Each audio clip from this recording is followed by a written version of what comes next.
क्या अरविंद केजरीवाल भारत के सबसे करप्ट नेता है? अरविंद केजरीवाल जी के दिमाग पे पावर चढ़ गया और चिट्ठी लिख करके अन्ना हजारे जी ने ये बात पूरे हिंदुस्तान को बताई। क्या है आखिर मोहल्ला क्लिनिक का घोटाला? रोहित का नंबर भी यही है, कपिल का, सुखबीर का, मनीष, टोनी, दनियाल, राजेश, संतोष, राजेश, पूनम, गायत्री, हिना, राहुल, आरिफ, अफशाक, नरेंद्र, सबके नंबर जो हैं वो सेम है। क्या मंशा हो सकती है केजरीवाल की इन सब घोटालों के पीछे? Number 1 is Arvind, number 2 is Arvind, number 11, 12, 13 is Arvind. क्या केजरीवाल जो कि इंडिया के अगेंस्ट करप्शन जैसे आंदोलन से निकलकर भारत के अंदर करप्शन समाप्त करने के लिए आए थे, ये आज उनके हर एक डिपार्टमेंट के ऊपर करप्शन का चार्ज है? क्या मोदी सरकार केजरीवाल को लोकसभा चुनाव के अंदर रोकना चाहता है या फिर कुछ ठोस आधार है इन आरोपों के पीछे? एक नेता इंडियन अगेंस्ट करप्शन जैसे आंदोलन से उठकर आया हो, उसके ऊपर दवा से लेकर दारू तक हर एक चीज का स्कैम का आरोप लगा हुआ है, तो ये बहुत ही एक बड़ी समस्या है। लिकर स्कैम तो बहुत ज्यादा चर्चित है, जिसके वजह से मनीष सिसोदिया को जेल में डाला गया है और उनकी बेल तक नहीं हो पा रही है। और अभी एक और स्कैम फिर से सामने आया है, मोहल्ला क्लिनिक में चल रही धांधली। केजरीवाल की हेल्थ डिपार्टमेंट में चल रहा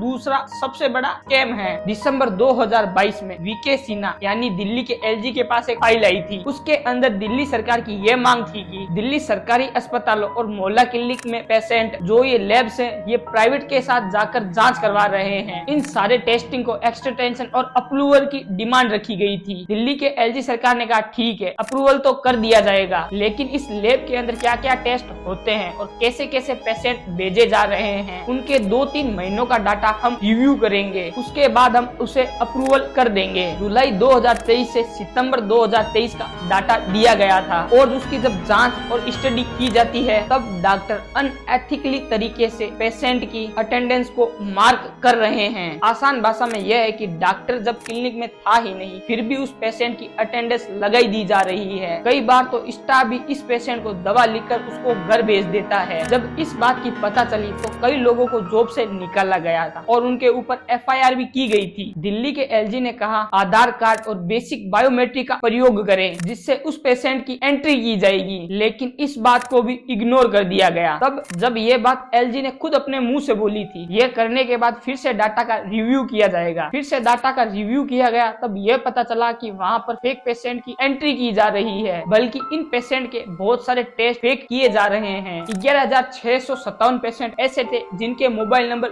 0 थे। 8,251 पेशेंट ऐसे थे जिनके पास मोबाइल फोन ही नहीं था। 3,092 ऐसे पेशेंट थे जिनके पास मोबाइल नंबर 999 यानी 10 9 नंबर थे और 400 पेशेंट ऐसे थे जिनके मोबाइल नंबर 1 2 3 4 5 से चालू होते थे। मतलब ऐसी सीरीज जो कि भारत के अंदर अभी तक आई भी नहीं, उस प्रकार के मोबाइल नंबर देखने मिले थे। इन 3 महीनों में 7 मोहल्ला क्लिनिक के अंदर कुल 25,000 फेक पेशेंटों को रजिस्टर किया गया था। अब सीबीआई इस पूरे मुद्दे को देखेगी और केजरीवाल इन सारी चीजों का कोई भी सहयोग नहीं किया था। फिर उन्होंने अचानक एक ऐसा स्टेटमेंट पास कर दिया। बीजेपी का मकसद जांच करना तो है ही नहीं, इनका मकसद तो लोकसभा चुनाव में मुझे प्रचार करने से रोकना। और कुछ बहाने उनके ऐसे भी थे। 5 राज्यों के अंदर चुनाव हो रहे हैं। अरविंद केजरीवाल एक राष्ट्रीय दल के राष्ट्रीय कन्वीनर हैं। अरविंद केजरीवाल जी 10 दिन के विपाशना में गए हुए हैं। ईडी ठीक लोकसभा चुनाव से पहले चाहती है कि अरविंद केजरीवाल जी को गिरफ्तार कर लिया। जब केजरीवाल खुद सीएम नहीं थे, तब ऐसी बातें बोला करते थे। इसमें हमने कानून में ये लिखा है